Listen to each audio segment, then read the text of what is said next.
The royal chamber felt colder than usual, not because of winter, because judgment had already settled inside the room before Lyra Vale entered it. Council members lined both sides of the long chamber table dressed in dark ceremonial robes, their expressions carefully neutral. Too neutral. That was how Lyra knew the decision was already made. At the center of the room stood Alpha King Kaelor Vyre, her mate. His silver crown rested untouched beside the throne chair behind him, but somehow he still looked more king than man tonight. Distant, controlled, untouchable. Lyra stopped several feet away from him. "You summoned me." Kaelor's gaze held hers only briefly before shifting toward the council. An elder spoke first. "The unrest at the southern borders continues escalating," he announced sharply. "The attacks against royal forces began immediately following your bond ceremony."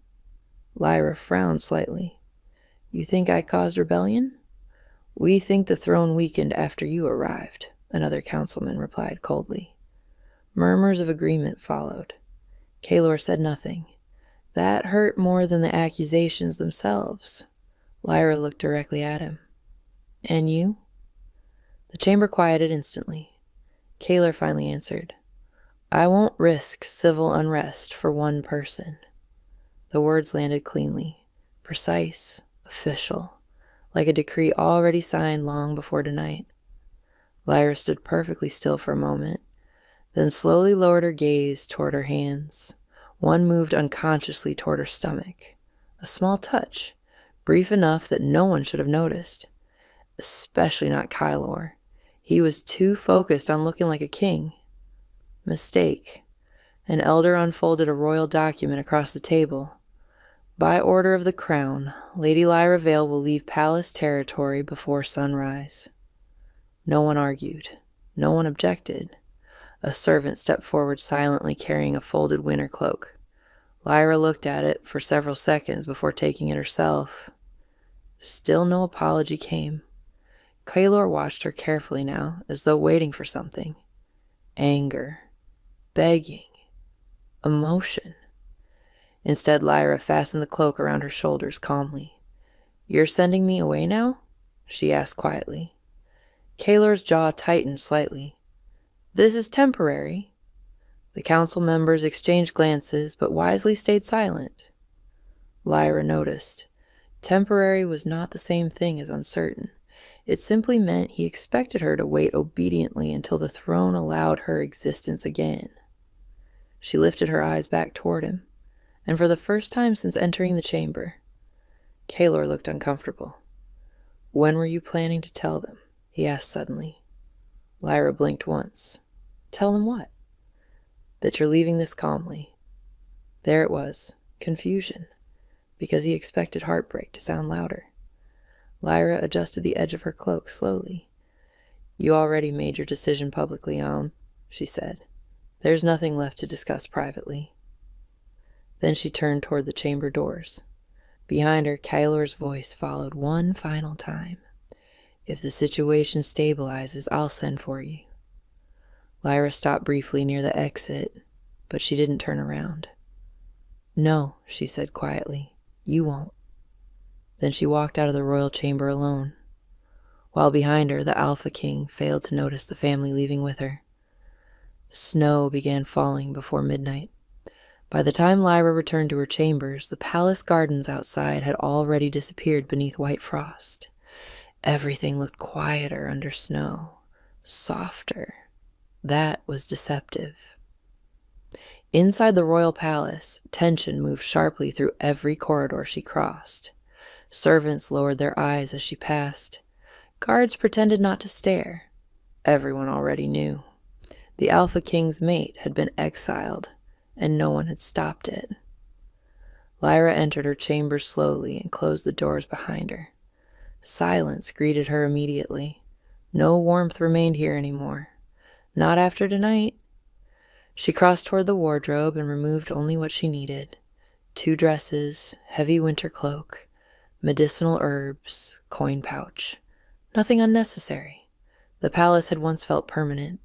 Now it felt temporary in hindsight, as though some part of her already knew it would end this way eventually. A soft knock interrupted the silence. "Come in," Lyra said quietly.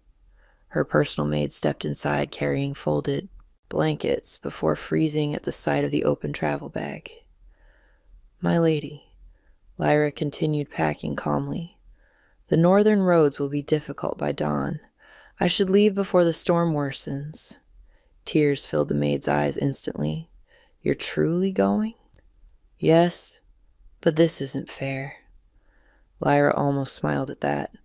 Fairness had never mattered much inside royal politics. "His Majesty should have defended you," the maid whispered angrily. Lyra paused briefly beside the bed, then resumed folding clothes. "He defended the throne." The maid lowered her gaze helplessly. "And what about you?" Silence answered first. Then Lyra spoke quietly. "That stopped being the priority tonight." The maid wiped her eyes quickly. "Will you come back if he calls for you later?" That question lingered heavily in the room. Lyra rested one hand lightly against her stomach again before fastening her cloak. Small movement, protective, instinctive, still unnoticed by everyone except herself. "No," she answered finally. The maid looked startled. "You don't mean that." "I do." Because something inside her had shifted the moment Kaelor chose public stability over private loyalty. And once trust breaks that cleanly, returning becomes impossible. Hours later, long before sunrise, Lyra descended the southern palace staircase alone. No royal escort accompanied her. No farewell ceremony waited at the gates. Just snow, cold wind, and silence. At the lower courtyard, a stable guard handed her the horse reins carefully without meeting her eyes. "Your supplies are packed for 3 days," he muttered quietly. "Thank you." The guard hesitated before speaking again. "My lady." Lyra looked at him. He swallowed hard. "I'm sorry." That nearly hurt more than the council chamber had, because strangers offered compassion more easily than her own mate did. Lyra mounted the horse slowly as snow thickened around the palace walls. Then hoofsteps echoed sharply behind her. Kaelor. She recognized them instantly, but she didn't turn around, not even when he stopped several feet away. Neither spoke immediately. Finally, Kaelor's voice broke through the snowfall. "You're really leaving like this?" Lyra stared ahead toward the open palace gates. "You already decided how this ends." A long silence followed. Then she rode forward into the falling snow, leaving the Alpha King standing alone behind her for the first time since their bond began. The northern borderlands were colder than Lyra imagined. Snow covered the rooftops of the small village in uneven layers, while smoke drifted from stone chimneys into the gray winter sky. No one asked questions when she arrived. That surprised her most. The innkeeper simply looked at her worn cloak, the exhaustion in her face, and said, "You can pay later if you need to." After the palace, kindness felt unfamiliar. 3 months passed quietly afterward. Lyra rented a small cabin near the forest edge and survived the winter by sewing clothes for villagers and helping the healer gather herbs when the roads weren't frozen solid. The villagers eventually stopped treating her like a stranger. They brought soup when snowstorms trapped her indoors. Firewood appeared outside her door without explanation, and when her pregnancy became impossible to hide, no one asked where the father was. That mercy mattered more than they realized. "Sit down before you fall over," the healer ordered one evening, while Lyra sorted dried herbs beside the fire. "I'm fine." "You said that yesterday before nearly fainting." Lyra sighed softly and obeyed. The older woman studied her carefully. "You still haven't told him?" "No. You should." Lyra rested a hand against her stomach instinctively as movement shifted beneath her palm. Twins. The healer discovered it weeks ago. 2 heartbeats. 2 cubs. Both strong. "He exiled me publicly," Lyra said quietly. "I won't return privately." The healer frowned. "Pride feeds no children." "This isn't pride. It was trust, or rather, the absence of it." Outside, winter wind rattled against the cabin walls, while firelight flickered softly across the room. The healer crossed her arms. And if he regrets it? Lyra looked down at the tiny knitted blanket folded beside her chair. Regret changed nothing. He still chose the throne over her when it mattered. You can love someone, she said quietly, and still know they're unsafe to build a future around. The healer fell silent after that, because there was truth inside those words. A sharp pain suddenly cut through Lyra's abdomen, hard enough to make her inhale sharply. The healer straightened instantly. How long? Since this morning. And you said nothing? Another pain hit stronger this time. The healer swore under her breath and moved immediately toward the doorway. Stay here, she ordered. I'm getting water. Outside, snow began falling harder against the dark village rooftops. Inside the small cabin, Lyra realized the twins were coming early, and once they arrived, the secret she carried would not stay hidden for long. The storm worsened by midnight. Snow hammered against the cabin roof while the healer barked instructions across the room. Breathe, Lyra. Again. Pain tore through her body in relentless waves. The blankets beneath her were twisted tightly in her fists while another contraction forced a broken gasp from her throat. We're close, the healer said quickly. One cub's already crowning. Another woman rushed forward, carrying fresh water while wind rattled the windows violently. Then, a newborn's cry finally pierced the cabin. Sharp, strong, alive. Relief hit Lyra so suddenly she almost collapsed against the pillows. The healer carefully lifted the infant before suddenly freezing. What is it? Lyra whispered weakly. No one answered immediately. The healer stared at the cub's tiny shoulder in visible shock. Beneath the infant's skin, a silver mark glowed brightly. Royal crest. Impossible to mistake. One of the women stepped backward immediately. That's the Vire bloodline. The healer looked stunned. Royal heirs manifest marks after birth ceremonies, not immediately. Before anyone could process it, another contraction hit, harder. The second twin's coming now, Lyra cried out as pain surged through her again. Minutes later, another infant's cry filled the cabin. The healer caught the second cub carefully before checking instinctively beneath the blanket. Then she went completely silent. Lyra already knew why. Same mark? She asked quietly. The healer looked up slowly. Yes. Twin heirs, both carrying the royal blood mark openly from birth. Fear settled instantly inside the room, not because the children were unwanted, because now they could never remain hidden. The first infant squirmed softly against Lyra's chest after the healer placed him carefully into her arms. Silver eyes blinked open briefly, exactly like Kaylor's. That hurt more than she expected. The second twin whimpered softly beside them, wrapped in thick blankets, while the women exchanged anxious glances nearby. One finally whispered what everyone was thinking. The capital will hear about this. The healer nodded grimly. Royal marks can't be concealed, not for long.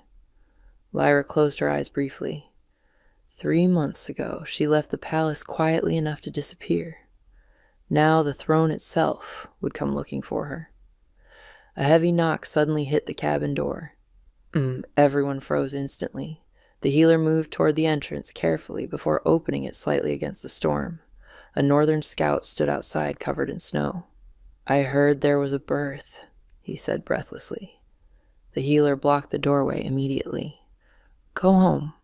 But his eyes had already caught the silver glow from inside the cabin. Shock crossed his face instantly. Too late. The healer slowly shut the door.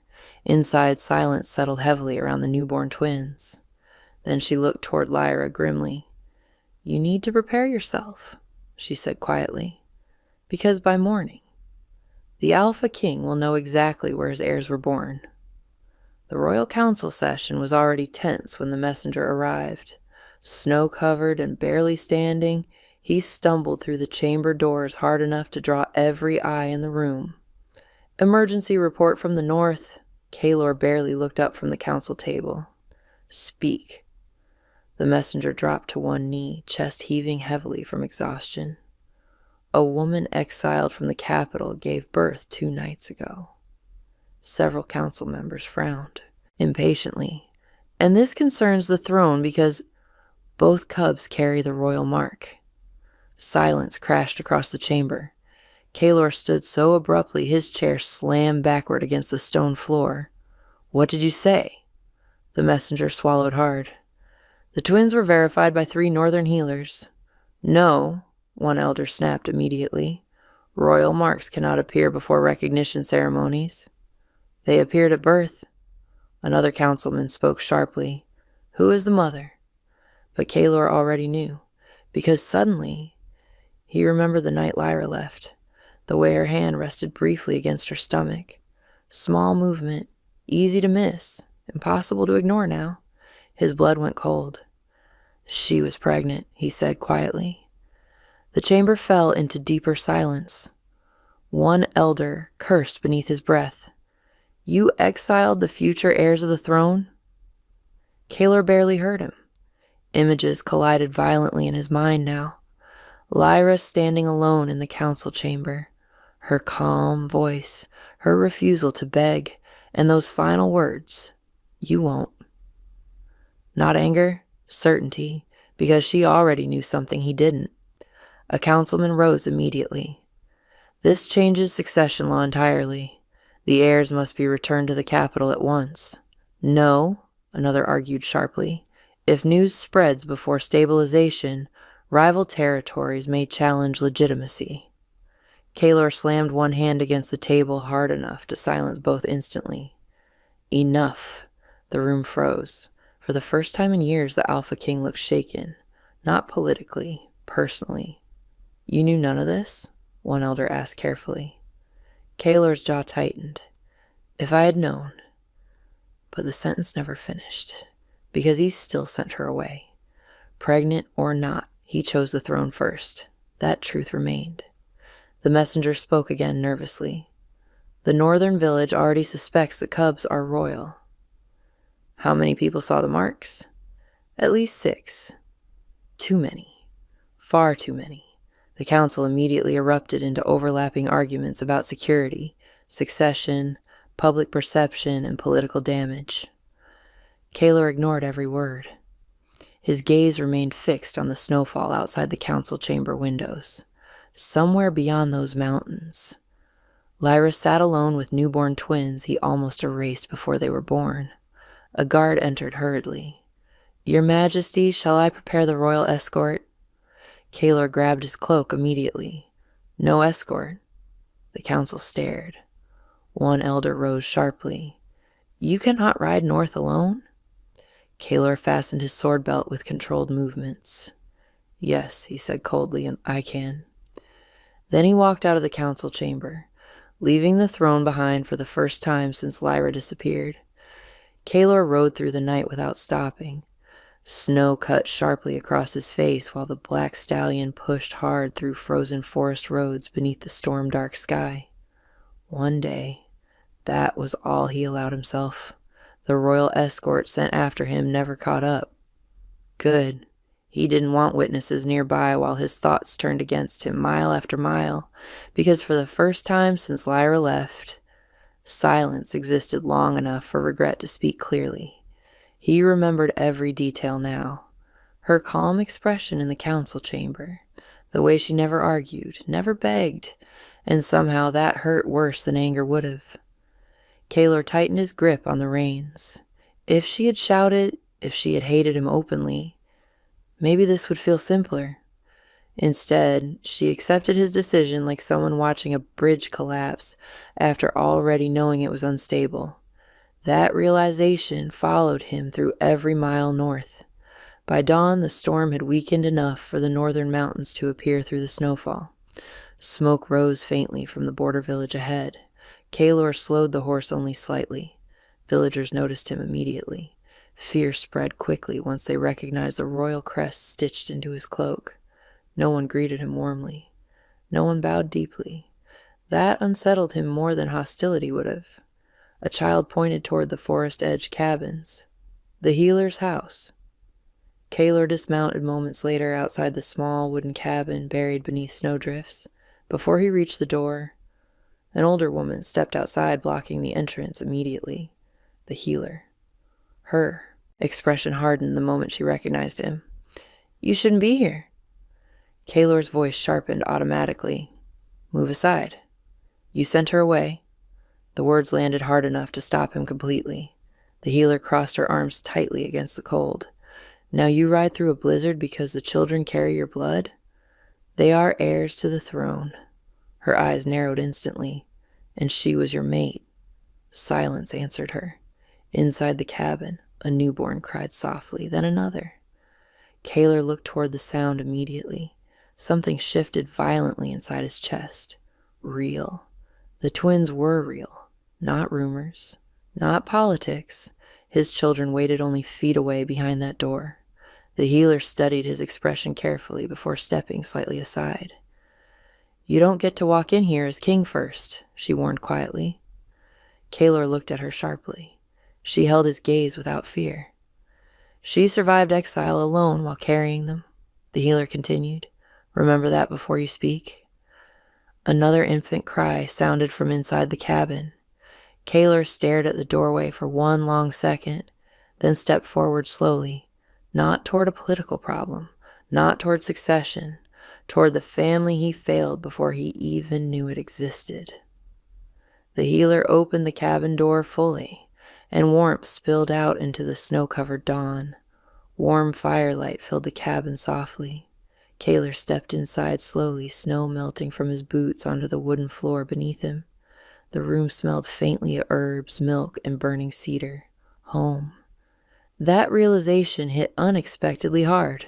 Lyra sat near the fire, wrapped in thick blankets, one infant asleep against her chest, while the second rested beside her in a woven cradle. She looked exhausted, paler than he remembered, but calm. Far too calm for someone facing the man who exiled her. Neither spoke immediately. Kaylor's attention locked instantly onto the twins. The first cub stirred slightly before opening silver eyes identical to his own. Then Kaylor saw it, the glowing royal mark beneath the infant's collarbone. His breath caught. Real, undeniable. The second twin whimpered softly from the cradle, tiny fingers curling against the blanket as the same silver mark flickered beneath soft skin. 2 heirs, his heirs, born far from the throne. Kaylor stepped closer almost unconsciously. The sleeping cub against Lyra's chest tightened tiny fingers around her sleeve instinctively. Protective, possessive, the movement hit harder than expected, because even newborns understood what Kaylor failed to protect. Lyra finally broke the silence. "You came quickly." Kaylor looked at her sharply. "You knew they carried the marks?" "Yes." "And you said nothing?" Her gaze held steady. "You already decided who mattered to the throne." The words cut cleanly through the room. Kaylor looked away first. Mistake, because guilt moved too visibly across his expression afterward. The healer watched silently from the far wall while feeding wood into the fire. No one interrupted. No one softened the truth for him. Kaylor crouched slightly near the cradle, staring at the second twin. The infant yawned sleepily before tiny silver eyes blinked open. Recognition struck somewhere deep and instinctive inside him immediately. Bond, blood, family, everything he nearly lost before even seeing it once. "They should have been born in the capital," he said quietly. Lyra adjusted the blanket around the cub in her arms. "No," she replied calmly. His gaze lifted toward her. "Your heirs were born where they were wanted." Silence followed instantly. Heavy, permanent, the healer crossed her arms. This village accepted her faster than her own kingdom did. Kaylor ignored the comment outwardly, but the shame still landed, because she was right. He looked around the modest cabin again. Simple furniture, worn blankets, tiny knitted clothes folded beside the fire, a life built without him. Not because Lyra rejected him first, because he sent her away before knowing what she carried. The first twin suddenly made a soft sound and curled closer against Lyra instinctively. Kaelor watched quietly, and for the first time since entering the cabin, the Alpha King understood something terrifying. The throne could command loyalty, but fatherhood had to be earned. Snow fell quietly outside the cabin windows while the fire crackled low between them. Neither twin cried now. One slept against Lyra's chest while the second rested beside her, wrapped tightly in blankets near the hearth. Peaceful. Safe. Kaelor stared at them longer than necessary, as though looking away might somehow make this less real. The healer noticed first. "You're seeing consequences," she said flatly, "not surprises." Kaelor's jaw tightened slightly. "I came here, didn't I?" "Yes," she replied, "after the marks appeared." Silence, because there was no defense against that either. Lyra adjusted the blanket around the sleeping cub in her arms, carefully before finally speaking. "The Capitol knows already?" Kaelor nodded once. "The Council does." "And what are they calling my children now?" The question unsettled him immediately. Not heirs, not grandchildren of the throne. Children, personal, human.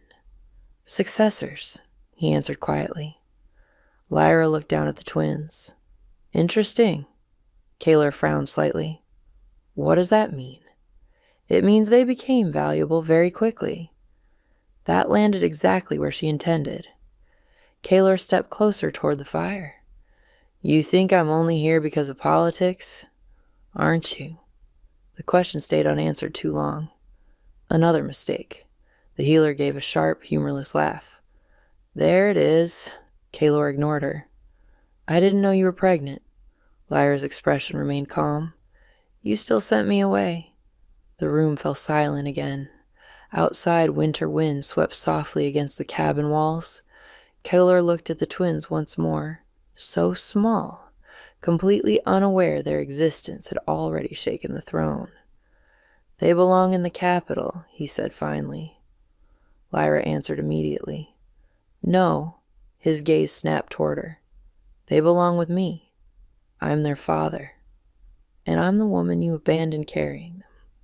The words hit harder because she never raised her voice. No screaming, no bitterness, just truth spoken too plainly to escape. Kaelor lowered his voice carefully. "I can fix this." The healer scoffed openly from across the room. Lyra simply shook her head once. "No," she said quietly. "You can regret it." That cut deeper than anger ever could, because regret admitted damage already happened. Kaelor looked down at the sleeping twins again. One tiny hand curled instinctively around Lyra's sleeve, trusting, certain, everything he no longer deserved automatically. The healer stepped closer toward the fire. "You know what the village said after she arrived?" she asked. Kaelor stayed silent. "They said anyone carrying children through winter alone deserved shelter." Another pause. "Funny," the healer continued coldly. "How strangers understood that faster than a king did." Kaelor had no answer, because standing inside that small cabin, watching the family he almost erased, he realized the throne protected power well, but it failed people terrifyingly easily. Dawn approached slowly beyond the cabin windows. Snow still covered the northern village in silence, pale light spreading across the frozen roads outside. Inside, the twins slept peacefully beside the fire. Kaelor remained near the doorway longer than necessary, as though stepping farther inside required permission he no longer automatically possessed. Lyra noticed, but said nothing. The healer finally gathered the empty water basin from the table and moved toward the back room. "I'll check the medicine stock," she muttered. Not subtle, intentional privacy. Then only silence remained between them. Kaelor looked again toward the twins, his children. The realization still felt unreal somehow.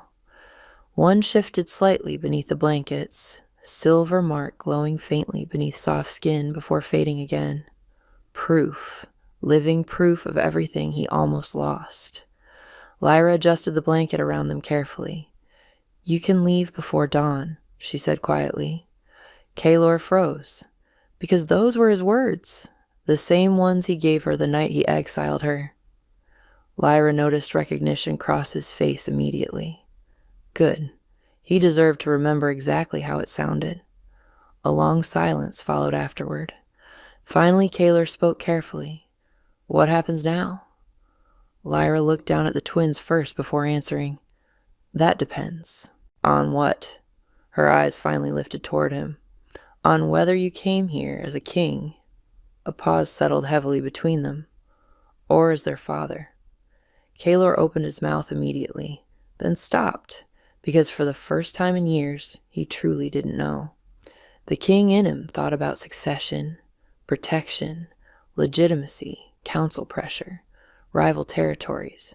But the father standing inside this cabin only saw two sleeping cubs who reached instinctively for their mother whenever they stirred. And Lyra, the woman he failed long before understanding the cost. Kaelor lowered his gaze slowly. "I don't know how to answer that." Honesty, late but real. Lyra studied him quietly across the firelight, then nodded once. "That's the first honest thing you've said since I arrived." The words stayed between them softly. Not cruel. Worse. Earned. Outside, morning bells from the distant village echoed faintly through the snow. A new day beginning. But nothing inside the cabin felt resolved yet, because regret could not undo exile, and fatherhood could not be claimed as easily as a throne. Kaelor looked once more at the twins sleeping peacefully beside Lyra, the family he nearly erased before it existed. Now beyond his control, possibly beyond his forgiveness too. And for the first time since becoming Alpha King, that terrified him more than war ever had. 3 weeks later, the northern village no longer panicked when royal guards appeared near the mountain roads, because they came quietly now, without threats, without demands. Kaelor made certain of it. The throne still waited for him in the capital. The council still sent messages daily demanding decisions about the royal heirs. But every morning, he remained in the small cabin beside the forest instead, learning, slowly, painfully. The twins slept near the fire while Lyra sorted winter herbs across the table. Neither of them looked fragile anymore. Not the children. Not her. Kaelor noticed that immediately. Exile should have broken her. Instead, it revealed exactly how strong she already was without him. The first twin stirred awake softly, silver eyes blinking open before immediately searching for Lyra. Not Kaelor. That still hurt. The second cub yawned moments later and instinctively grabbed Kaelor's finger when he leaned near the cradle. Small movement, automatic, but enough to stop his breathing briefly. Bond, beginning, earned slowly, exactly as it should be. Lyra watched quietly from across the room. "You're holding him wrong." Kaelor looked up instantly. "I am?" "Yes." She crossed the room carefully before adjusting the blanket around the cub in his arms. Their hands brushed briefly. Neither pulled away immediately.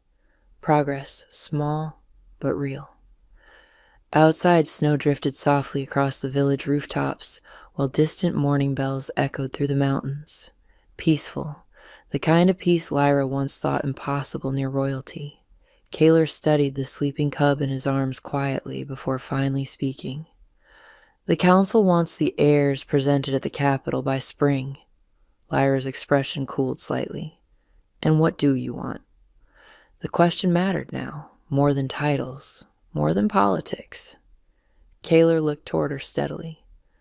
"I want them raised where they're loved before they're used." Silence filled the room afterward, not tense this time, just thoughtful. Lyra searched his face carefully as though testing whether the man speaking now resembled the king who exiled her months earlier. Maybe he didn't entirely. Maybe regret had changed something after all. The first twin made a sleepy sound against her shoulder, while Kaelor adjusted the blanket more carefully this time. Better. Learning. Lyra finally looked toward the snowy window beside them, then quietly said, "Spring is still far away." Kaelor understood the answer immediately. Not forgiveness, not rejection either, just time. And for once, the Alpha King accepted that some things could not be commanded quickly. Not trust, not family, not love rebuilt after betrayal. Those had to be chosen willingly, day by day, just like staying.